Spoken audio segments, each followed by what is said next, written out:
మా మంచి ప్రభుత్వం పేరుతో జనం దగ్గరికి వెళ్తున్నారు తెలుగుదేశం పార్టీ ఎమ్మెల్యేలు. వాస్తవానికి ఒక్క సంక్షేమ పథకం ఇవ్వకపోవడం వల్ల ప్రజల్లో ఉన్న వ్యతిరేకతకి కంట్రోల్ చేస్తూ కరెక్ట్గా దీనికి ముందే తల్లికి వందనం డబ్బులు వేయటం, అది కూడా ఎంతమంది పిల్లలు ఉంటే అంతమందికి వేయడంతో సంతోషపడ్డారు. ఆల్రెడీ పెన్షన్లు పెంచేశారు కాబట్టి ఫస్ట్ ఇయర్లో పెన్షన్లు పెంచిన అమౌంట్ రెండో ఏడాదికి వచ్చేటప్పుడు తల్లికి వందనం డబ్బులు కొంత చేతిలో క్యాష్ రన్ అవ్వడంతో అసంతృప్తి కొంతమేర తగ్గింది. దాంతో ఎమ్మెల్యేలు కూడా వెళ్తున్నారు. అయితే ఎక్కువగా పబ్లిక్లో వస్తున్నటువంటిది ఈ ఇళ్లది క్లియర్ చేయమన్న దగ్గరతో పాటుగా కొత్త పెన్షన్లు ఇవ్వమని అడుగుతున్నటువంటి వాళ్ళు, రేషన్ కార్డులు ఎప్పుడు ఇస్తారని అడుగుతున్నటువంటి వాళ్ళు ఉన్నారు. ఇదే కాకుండా మహిళలకి 1800 రూపాయలు, 1500 రూపాయలు, అట్లాగే 50 ఏళ్ల వాళ్ళకే పెన్షన్ ఇస్తానన్నటువంటి కాన్సెప్టు, ఇవి ఒకటి. పోయిన పెన్షన్లు లేదంటే రాని పథకాల గురించి కొన్ని చోట్ల అడుగుతున్నారు, ప్రశ్నిస్తున్నారు.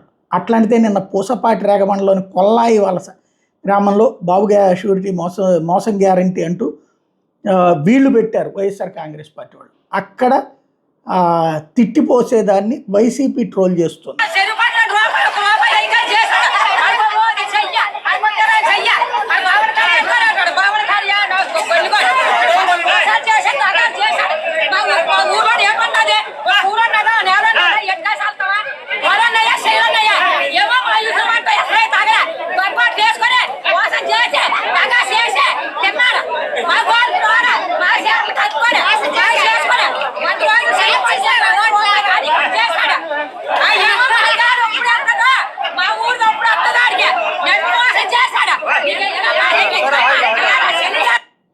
ఇది ఈ తరహా విమర్శలు అన్నటువంటిది మరొక వైపును ప్రొజెక్ట్ చేస్తున్నారు.